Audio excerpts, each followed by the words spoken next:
Scope of ethics, scope of ethics का मतलब है कि एथिक्स का टोटल रेंज कितना है। ओके, जब हम एथिक्स की बात करते हैं कितने रेंज में क्या क्या डायमेंशंस हैं, क्या क्या अलग इसके रेंज हैं। The scope of ethics refers to the breadth and range of issues, questions and area of inquiry that ethics covers. ठीक है, आगे हम इसको समझेंगे कि रेंज का क्या मतलब है। देखो, टोटल रेंज की बात करें तो ये चार टाइप के हमको रेंज देखने को मिलते हैं, स्कोप्स देखने को मिलते हैं। पहला है नॉर्मेटिव एथिक्स। नॉर्मेटिव एथिक्स को प्रेस्क्रिप्टिव एथिक्स भी बोलते हैं। इसका क्या मतलब है? इसका जस्ट ये मतलब है कि कोई भी काम आप कर रहे हो, आपने कोई काम किया, वेदर इट इज राइट और वेदर इट इज रॉन्ग, आपको इतना ही देखना है कि ये राइट है कि रॉन्ग है। कैसे राइट है, कैसे रॉन्ग है, ये आपको देखना है। ओके, तो it decides how should people act. लोगों को किस तरीके से काम करना चाहिए, सही, क्या ये सही होगा कि ये गलत होगा, इसको देखना है। दूसरा होता है मेटा एथिक्स। मेटा एथिक्स है कि what do you mean by right. For example, मान लो आपके एरिया में दो डॉक्टर हैं, एक ए है एक बी है। नॉर्मेटिव एथिक्स वाला पूछेगा कि भैया कौन सा डॉक्टर अच्छा है, ए डॉक्टर अच्छा है कि बी डॉक्टर अच्छा है। वहीं पे बगल में आपका एक दोस्त है जो मेटा एथिक्स वाला है, वो तुमसे वापस से क्वेश्चन करेगा, what do you mean by अच्छा डॉक्टर। अच्छा डॉक्टर का डेफिनेशन क्या होता है? तो जब आप पूछोगे कि कौन सा अच्छा है, वो उसके ऊपर एक लेयर वाला क्वेश्चन पूछ लेगा कि what do you mean by अच्छा डॉक्टर। ठीक है, हालांकि डॉक्टर वाला क्वेश्चन एथिकल एथिक्स से कोई रिलेटेड नहीं है, but I hope you understand the meaning कि ये नॉर्मेटिव के ऊपर एक क्वेश्चन कर देता है, नॉर्मेटिव के ऊपर एक लेयर लगा देता है। ठीक है, तो what does right even mean. ठीक, उसके बाद आता है अप्लाइड एथिक्स। अब एथिक्स में what is right and what is wrong ये देखते हैं।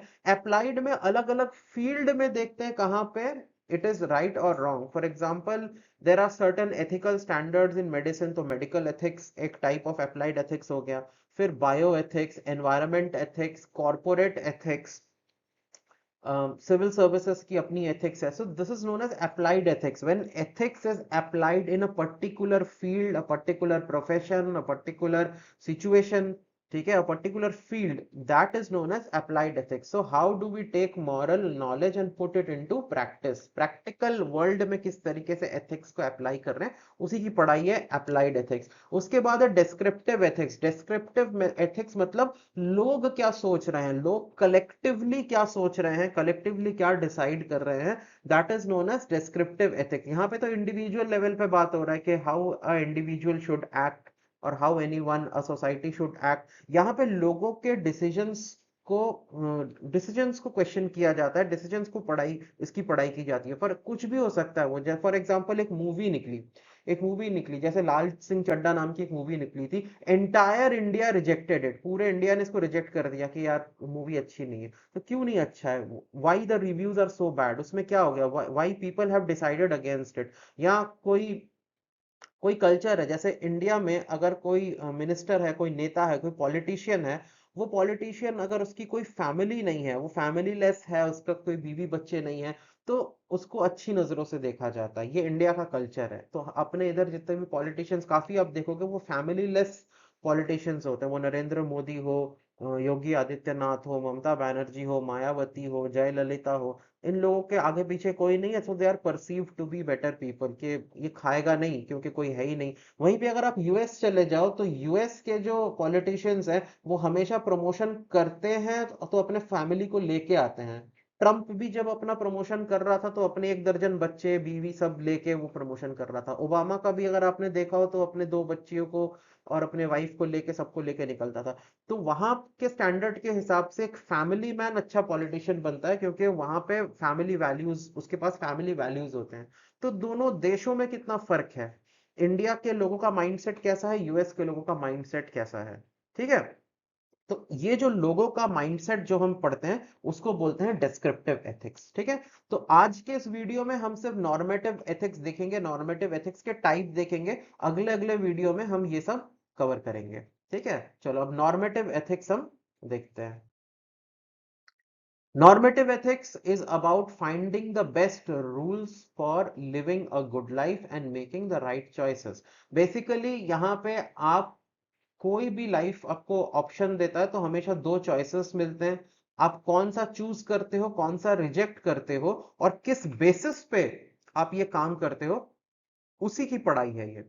ठीक है, why did you choose this option and not this option, और you choose this option and not this option, इसकी पढ़ाई है नॉर्मेटिव एथिक्स। ओके, तो it helps us figure out what actions are good और bad and why we should और shouldn't do certain things.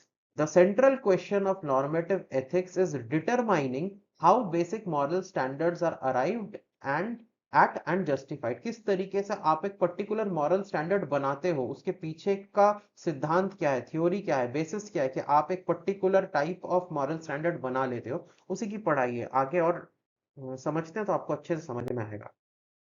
देखो, इसमें mainly ये तीन थ्योरीज हम पढ़ते हैं नॉर्मेटिव एथिक्स में। हम ये तीन थ्योरी पढ़ते हैं जिसके बेसिस पे हम डिसाइड करते हैं कि हम क्या डिसीजन लेंगे। The most common example of normative ethical theories are deontology, consequentialism, जिसको teleological ethics भी बोलते हैं, utilitarianism इसका सबसे अच्छा एग्जाम्पल है, और virtue ethics। तो पिछले दो वीडियो में हमने डियोंटोलॉजी और यूटिलिटेरियनिज्म के बारे में पढ़ा था। वो डॉक्टर का एग्जाम्पल दिया था, मोहम्मद अली जिन्ना का जो डॉक्टर था। ठीक है, ही वॉज फॉलोइंग रूल्स। अगर आप चुपचाप रूल्स फॉलो करते हो, अगर आप देखते नहीं हो इससे क्या होगा, क्या नुकसान है, सही गलत कुछ नहीं देखते, उसको बोलते हैं डियोंटोलॉजी। अगर आप कॉन्सिक्वेंसेस को देखते हैं, टीलियोलॉजी। टीलियोलॉजी, ये जो वर्ड है टीलियो, टीलियो का मतलब क्या होता है? टीलियो का मतलब होता है एंड, एंड्स। आप जो एंड्स होगा वो कैसा होगा, जो कॉन्सिक्वेंसेस होंगे, जो इसका नतीजा होगा वो क्या होगा, एंड्स। तो ये ग्रीक वर्ड है टीलियो, इसका मतलब होता है एंड। हर जगह, बहुत जगह पे इसको यूज करते हैं। जो बायोलॉजी के स्टूडेंट है उनको पता है, क्रोमोसोम्स होते हैं, क्रोमोसोम्स का जो एंड होता है उसको टीलोमर बोलते हैं। या जब सेल साइकिल होता है, दो सेल जब डिवाइड हो रहा होता है आपस में, तो आखिरी फेज को टीलोफेज बोलते हैं। ठीक है, टीलोफेज बोलते हैं। तो किसी भी चीज के एंड को हम टीलो या टीलियो बोलते हैं। तो यहाँ पे जो एंड को जो हम डील कर रहे हैं एथिक्स में, उसको टीलियोलॉजिकल एथिक्स बोल रहे हैं या कॉन्सिक्वेंशियल एथिक्स बोलते हैं। उसका सबसे अच्छा एग्जांपल है utilitarianism, which means maximum good for maximum people. कोई भी काम करने से अगर मैक्सिमम लोगों को मैक्सिमम खुशी मिल रही है या मैक्सिमम भला हो रहा है, तो उसको बोलते हैं utilitarianism, which is a part of consequentialism. Okay, and virtue ethics, virtue ethics हम आगे समझते हैं वर्च्यू एथिक्स का मतलब क्या है। So let's start with deontology. Deontology के फादर कौन है? हम लोगों ने पहले भी देखा था, इमैनुअल कांट। ठीक, डियोंटोलॉजी का मतलब है, deontology focuses on rules and duties. ठीक है, वो आप पार्टीशन वाला एक वीडियो बना था, उसको आप देख लीजिए और अच्छे से समझ में आएगा आपको डियोंटोलॉजी का मतलब। जो सिर्फ अपने रूल्स एंड रेगुलेशंस को फॉलो करता है, उसको ही इज फॉलोइंग डियोंटोलॉजिकल एथिक्स। तो हमने पढ़ा था ना, नॉर्मेटिव एथिक्स क्या है कि आप एक ऑप्शन चूज करते हो, एक ऑप्शन रिजेक्ट करते हो, किस बेसिस पे करते हो। अगर आप डियोंटोलॉजी वाले हो, डियोंटोलॉजी के मानने वाले हो, तो आप ड्यूटी को मानोगे। अगर ड्यूटी बोलता है गोली मारो, तो गोली मारोगे और ज्यादा सोचोगे नहीं। अब सामने वाले ने क्या बोला है, क्या किया है, क्या वो सच में गुनहगार है कि वो बेकसूर है, आप कुछ नहीं सोचोगे। आपके ऊपर वालों ने बोला है मारो, तो आप मारोगे। आपके रूल बुक में जो लिखा हुआ है आप उसको फॉलो करोगे, टोटल ड्यूटी बेस्ड। इसको बोलते हैं डियोंटोलॉजी। जैसे मोहम्मद अली जिन्ना के उस डॉक्टर ने रिपोर्ट्स छुपा लिए थे क्योंकि उसका ड्यूटी था, कॉन्फिडेंशियलिटी उसका ड्यूटी था। तो उसके वजह से देश भले टूट गया, बट उसको कोई फर्क नहीं पड़ा, उसने ड्यूटी अपनी निभाई। तो पीपल हु आर फॉलोइंग, या जलियांवाला बाग में जिन लोगों ने गोली मारी, वो नहीं सोच रहे थे कि सामने वाले निहत्ते हैं क्या है, उनको ऑर्डर आया मारने का, वो मारेंगे। ठीक है, तो and that is moral for them. क्यों? क्योंकि they are only obsessed about their duty. उनके हिसाब से ड्यूटी ने अगर बोला है कुछ, रूल्स ने अगर कुछ बोला है, तो वो सही है, वो मॉरल है। बाकी और कुछ नहीं सोचना है। लॉ अगर है तो वो मॉरल है। ये है deontology. So it suggest that certain actions are morally required और forbidden regardless of the consequences. तो मॉरली वो सही है, वो गलत है, सिर्फ वो रूल में होना चाहिए। अगर रूल में है तो सही है, रूल में नहीं है तो वो फॉरबिडन है। कॉन्सिक्वेंसेस से हमें कोई मतलब नहीं है, वो कोई मरे बचे हमसे कोई मतलब नहीं है। ठीक है, ये होता है deontology. So first great philosopher to define deontological principle was Immanuel Kant. ठीक है, एक तरीके से सही भी है, क्योंकि हर व्यक्ति अगर अपने डिस्क्रिप्शन से काम करेगा तो देश में एनार्की आ जाएगा। तो आईएएस ऑफिसर भी अगर है तो उसको भी उसको बोलते हैं कि बहुत पावरफुल है, पर डिस्क्रिशनरी पावर्स कम होते हैं। जो रूल्स है या जो ऑर्डर्स आए ऊपर से, उसी को उसको फॉलो करना है। ठीक है, तो ऊपर ही ऊपर देखने में लगता है IAS officers are very powerful, but eventually they don't have any discretionary power, उनको रूल्स ही फॉलो करने होते हैं। ठीक है, अब डिओन्टोलॉजी में एग्जाम्पल देखते हैं। Telling the truth is a duty. If someone asks you a question, deontological ethics would say you must tell the truth, even if it causes harm. अगर कोई पूछ रहा है कि मैं कैसा लग रहा हूँ देखने में, आपको सच बोल देना है जैसा लग रहा है। उसके दिल को दुखेगा, कुछ भी होगा, आपकी दोस्ती खराब हो जाएगी, नहीं सोचना। आपका ड्यूटी है, क्योंकि आपसे एडवाइस मांगा है, आपसे ओपिनियन मांगा है, आपका ड्यूटी है सच बोलना, आप सच बोल दोगे। ठीक है, ये है डिओन्टोलॉजी। Real world example, a doctor must respect patient's confidentiality, which is a duty, even if revealing information could prevent a harm. ये वही जिन्ना वाला एग्जाम्पल है, और डॉक्टर वो जो था रतन जी पटेल, उसका एग्जाम्पल है। ठीक है, अब सबके लिमिटेशंस है, इसका भी लिमिटेशन है। डिओन्टोलॉजी के भी कुछ नुकसान है, हर चीज के 100% फायदे नहीं होते हैं। ठीक है, सबके अपने नुकसान भी होते हैं। Rigidly following deontology can produce results that many people find unacceptable. ठीक है, तो जलियांवाला बाग एक एग्जांपल था, डॉक्टर वाला एक एग्जांपल है। फिर यहाँ पे आप देख सकते हो transfer of a popular civil servant, कोई सिविल सर्वेंट है, उसका ट्रांसफर हो गया, उससे शायद उस एरिया के सारे लोग दुखी हो गए, पर वो करना जरूरी था क्योंकि गवर्नमेंट का रूल है ट्रांसफर करना, और ऊपर से ऑर्डर भी आया हो सकता है, तो ट्रांसफर हो जाता है सिविल सर्वेंट का, भले ही उससे बाकी सारे लोग दुखी हो जाएं। तो ये काफी टाइम पे लोगों को दुखी कर देता है deontology. This is one of the major limitation of deontology. उसके बाद आते हैं कॉन्सिक्वेंशियलिज्म और आउटकम बेस्ड एथिक्स, इसको टेलियोलॉजिकल एथिक्स भी बोलते हैं।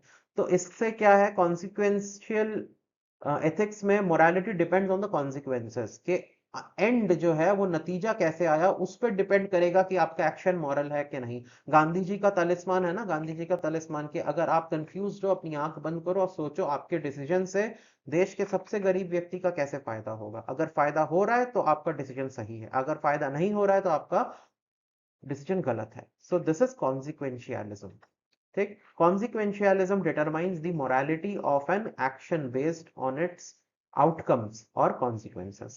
The most common form is utilitarianism. Utilitarianism मतलब एक टाइप का consequentialism होता है जिसमें maximum good for maximum people होता है। Okay, utilitarianism which aims to maximize overall happiness or welfare.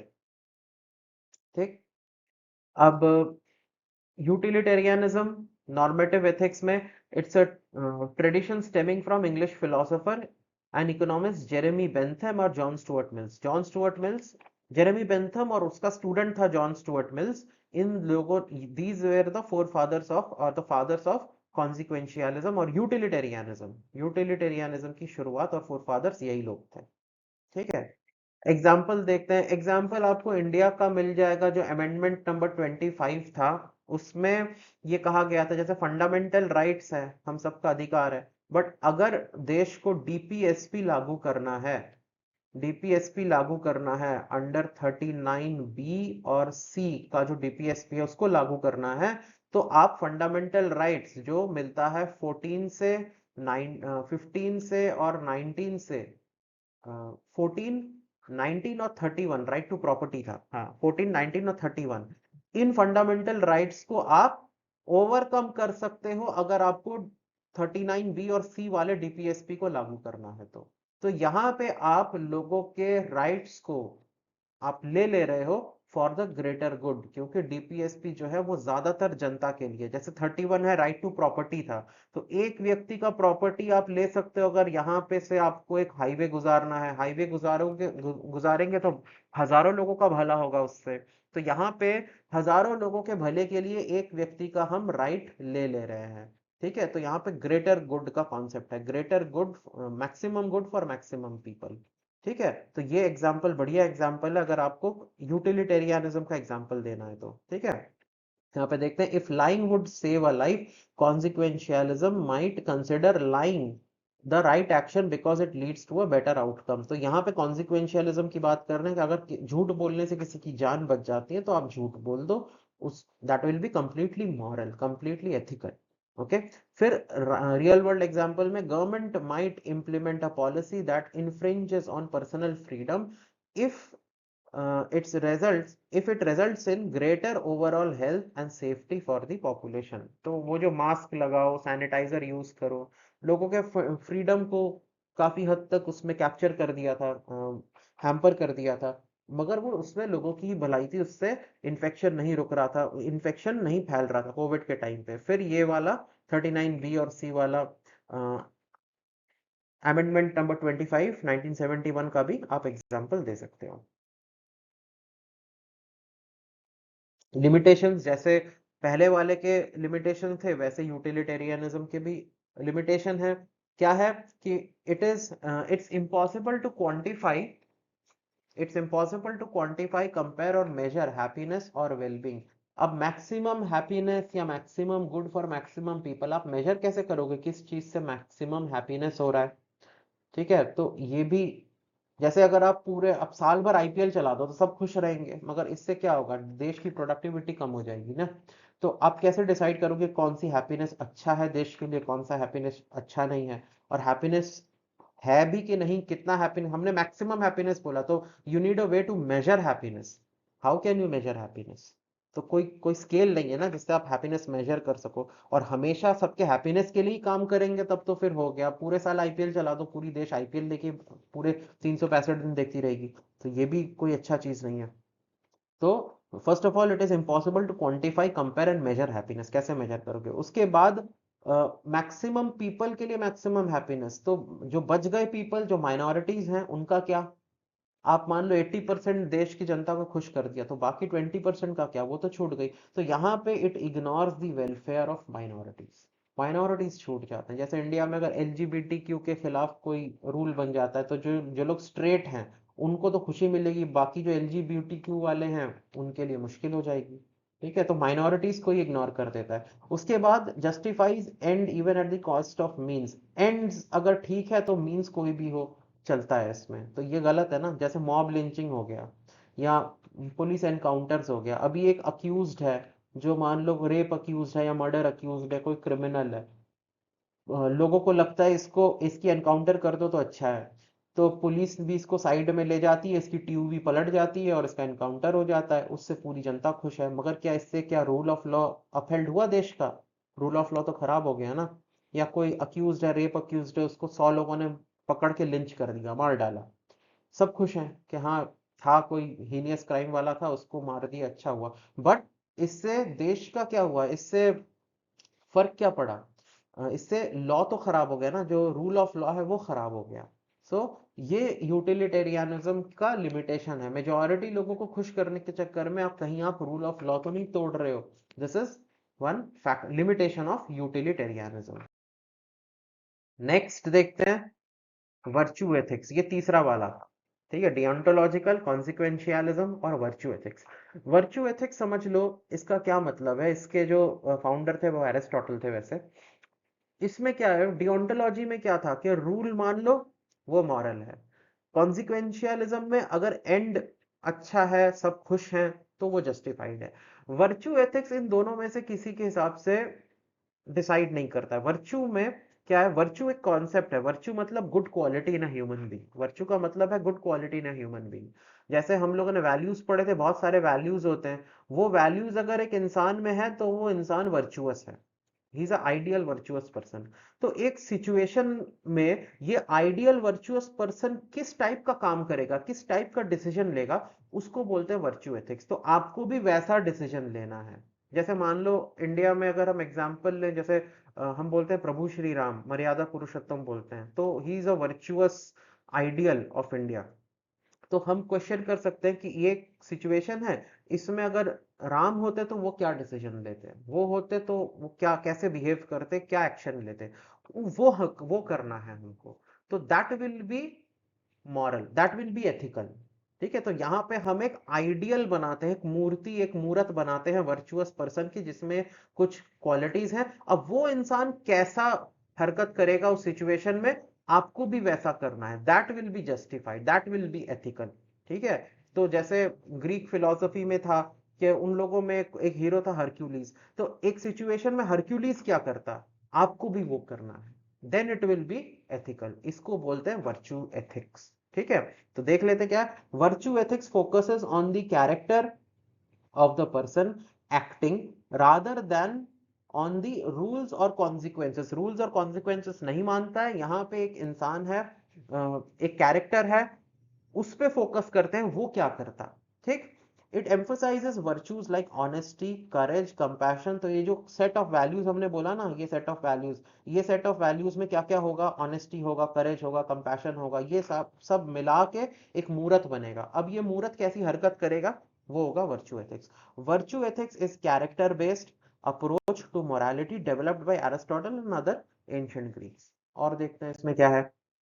Virtue ethics holds that an action is only right if it is an action that a virtuous person would carry out in the same circumstances। एक virtuous person उस circumstances में जो करेगा वो justified है, वो ethical है। ठीक, according to Aristotle, by owning virtuous habits, person will likely make right choice when faced with ethical challenges। ethical challenges में अगर एक पर्सन ने वर्चुअस हैबिट्स अपने अंदर रखे हैं तो वो राइट चॉइसेस करेगा। वर्चुअस हैबिट्स मतलब वो जो सेट ऑफ वैल्यूज है, अगर वो वैल्यूज आपके पास हैं तो यू आर वर्चुअस, तब आप सही डिसीजन लोगे, एथिकल डिसीजन लोगे।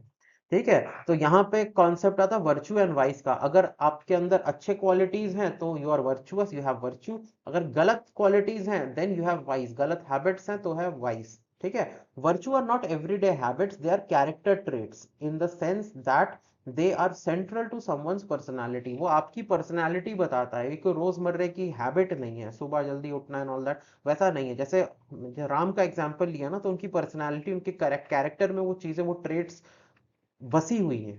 ठीक है, तो उसको बोलते हैं वर्च्यू। ये नहीं कि छोटा मोटा डेली हैबिट दिन का, वो नहीं। How as person, which type of person you are, that is your virtue. A virtue is a trait that makes its possessor a good person and a vice is one that makes a possessor a bad person। तो अच्छे qualities हैं तो you are virtuous, और if you are अगर vice है, गलत habits है, then you are a bad person. तो honesty, courage, compassion, generosity, fidelity, integrity, fairness, self control, prudence, इन सबको virtue, these are example of virtues. ये सब कुछ आपके अंदर होता है, then you are a virtuous person.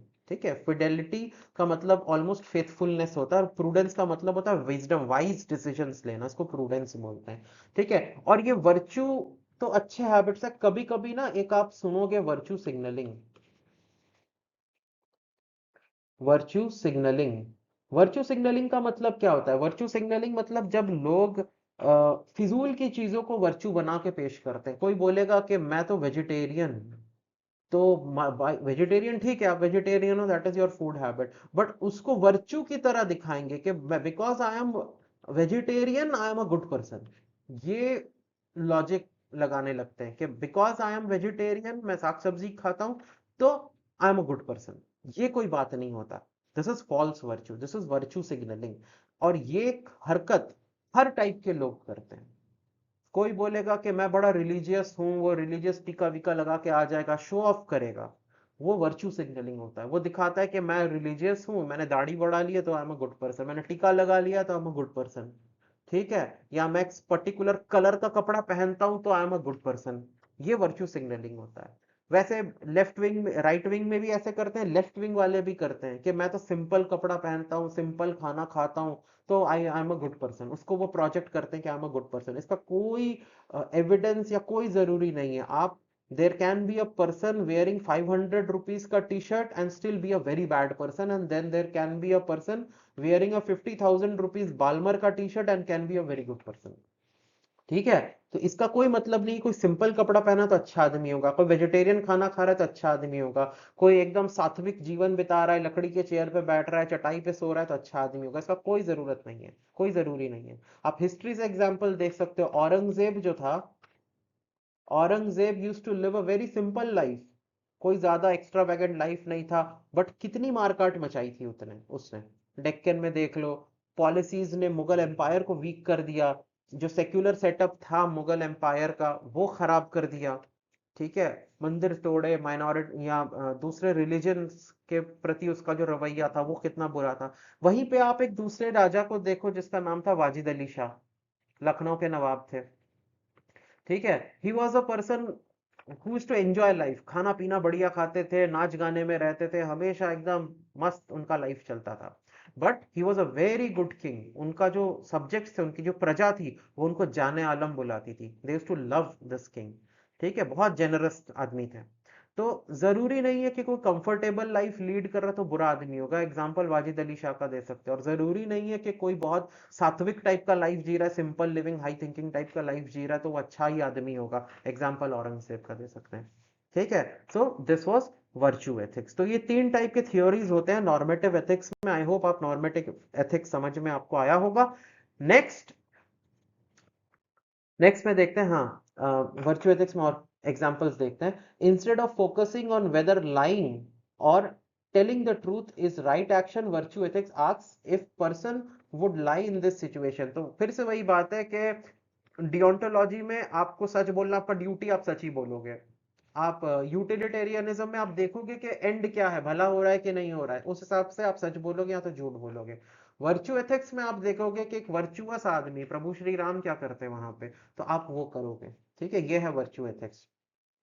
यहाँ पे भी है एग्जाम्पल, एक टीचर का है। Teacher acts with kindness and patience, focusing on cultivating these virtues in themselves and their students rather than strictly adhering to rules. एक टीचर को strictly rules को फॉलो ही नहीं करना है, काइंडनेस और पेशेंस के साथ स्टूडेंट को समझाना है, स्टूडेंट को अपनी बात, ताकि बात स्टूडेंट तक पहुंच जाए। ठीक है, ये नहीं कि मेरा काम इतना ही था, सिलेबस कंप्लीट कराना, किसी तरीके से हौच पौच तरीके से मैंने कर दिया, मेरा काम खत्म, मैं जा रहा हूँ, वो डिओन्टोलॉजी हो गया। ठीक है, हम लोग के आईएएस के फील्ड में भी ऐसा होता है। जैसे अगर एक आईएएस का टीचर कोचिंग में पढ़ा रहा है, तो आईएएस का टीचर अगर रूल्स फॉलो करे, उसका काम है कोचिंग का एजेंडा आगे बढ़ाना, कि स्टूडेंट्स को बोलना कि नहीं तुम्हारा क्लियर हो जाएगा, थोड़ा मेहनत करो, उसको चाबी लगाते रहना। 6 अटेम्प्ट, वो कुछ नहीं किया, उसका लाइफ बर्बाद हो गया, वो चला गया। तो वो हो गया रूल्स फॉलो करना, डिओन्टोलॉजी। एक होगा कॉन्सिक्वेंशियलिज्म, यूटिलिटेरियनिज्म, कि स्टूडेंट को पहले ही बोल देना कि नहीं, आप ज्यादातर लोग जो इसमें लाइफ वेस्ट करते हो आईएएस में मत आओ, अपना कुछ अलग अलग कर लो, एंड मेजोरिटी पीपल का लाइफ और टाइम सेव हो जाएगा, they will start doing their job, कुछ ना कुछ वो करेंगे। वर्च्यू एथिक्स वाला क्या करेगा कि बिकॉज आप मेरे पास पढ़ने आए हो, I am a teacher, I teach you, but I also tell you the real picture. मैं आपको रोजी पिक्चर नहीं बेचने वाला। आई टेल यू, हाँ दे रहे हो, एक दो अटेम्प्ट अच्छे से पूरी मेहनत से दे दो, होता है तो होता है, नहीं होता है तो leave it and do something else. ठीक है, एक प्लान भी होना चाहिए, एक बहुत ही प्रैक्टिकल अप्रोच होना चाहिए। तो वर्च्यू एथिक्स वाला टीचर इस तरीके से करेगा। ठीक है, डिओन्टोलॉजी वाला प्योर रूल्स फॉलो करेगा, आपको पढ़ाएगा, आपको कोचिंग अगर आपको बोलता है कि हाँ स्टूडेंट को चाबी लगाओ, 6 साल तक उसको कोचिंग में घुमाते रहो, तो डिओन्टोलॉजी वाला ऐसा करेगा, रूल्स फॉलो करेगा। मैक्सिमम हैप्पीनेस वाला आपको पहले ही डिस्करेज कर देगा, भैया मत आओ, क्योंकि ऐसे भी 99% लोग फेल ही होते हैं, तो तुम्हारा लाइफ बर्बाद हो जाएगा, 10 साल तुम्हारे लाइफ का खराब हो जाएगा, मत करो, कुछ और कर लो। बट वर्च्यू एथिक्स वाला आपको पढ़ाएगा, हाँ एक दो अटेम्प्ट अच्छे से दो, then move on with your life. तो इस टाइप, आई होप आपको ये एग्जांपल्स आप रिलेट कर पा रहे हो इस एग्जांपल्स से। लिमिटेशन जैसे हमने सबके पढ़े थे, इसके भी लिमिटेशंस होते हैं। वर्च्यू एथिक्स के लिमिटेशंस क्या है? It doesn't provide a clear decision model for making moral decisions, no single and definitive answer to what is to be done in moral dilemmas. जैसे पहले में था ना, पहले में था कि रूल्स फॉलो कर लो वो एथिकल है, दूसरे में था अगर मैक्सिमम हैप्पीनेस हो रहा है, कॉन्सिक्वेंसेस अच्छे हो रहे हैं, तो वो एथिकल है। इसमें हमें कोई क्लियर कोई थ्योरी नहीं मिलता है कि क्या सही है क्या गलत है। इट कैन डिपेंड, आपका जो वर्चुअस पर्सन है वो किस टाइप का है, उसमें कौन कौन से वर्च्यूज है, कौन कौन से क्वालिटीज हैं, ये डिफर करता है people to people, culture to culture, society to society. तो आपको एक स्ट्रेट फॉरवर्ड आंसर नहीं मिलेगा कि ये सही है या गलत है। ठीक है, it will always differ. I hope आप समझ सकते हो। जैसे अगर आप रूल्स फॉलो कर रहे हो, तो आप इंडिया में हो, यूएस में हो, ब्राजील में हो, चाइना में हो, रूल्स फॉलो करना डियोन्टोलॉजी एथिक्स क्लैरिटी है, just I need to follow the rules. Consequentialism में it has the consequences should be good, it should provide maximum happiness to maximum people and you are sorted. इसमें बड़ा confusion होता है, vast differences on what constitutes a virtue. Virtue किसको बोलते हैं? India में हमारे जो कैरेक्टर है उनके वर्च्यूज अलग होंगे, यूरोप में जो कैरेक्टर होंगे उनके वर्च्यूज अलग होंगे। तो कैसे मानेंगे कौन सा वर्च्यूअस है और कौन सा नहीं है? ठीक है, जैसे अपने यहाँ हीरो अगर है वो नॉन वायलेंट होगा तो चलेगा, यूरोप में हीरो अगर नॉन वायलेंट है होगा तो नहीं चलेगा, उसको कमजोर मानेंगे। ठीक है, उसको प्रॉपरली आर्म्ड होना पड़ेगा। तो वैल्यू सिस्टम्स अलग हैं, तो इसलिए वर्च्यूज भी अलग हैं, तो एथिक्स भी अलग हो जाते हैं यहाँ से और वहां से। ठीक है, are the virtues same for everyone? Definitely not. different people, culture and societies have different opinion on what counts as a virtue. ठीक, so this is what this is the limitation of virtue ethics. So normative ethics, I hope आपको समझ में आया, तीनों theories आपको समझ में आए। नेक्स्ट वीडियो में will do Meta ethics. Okay.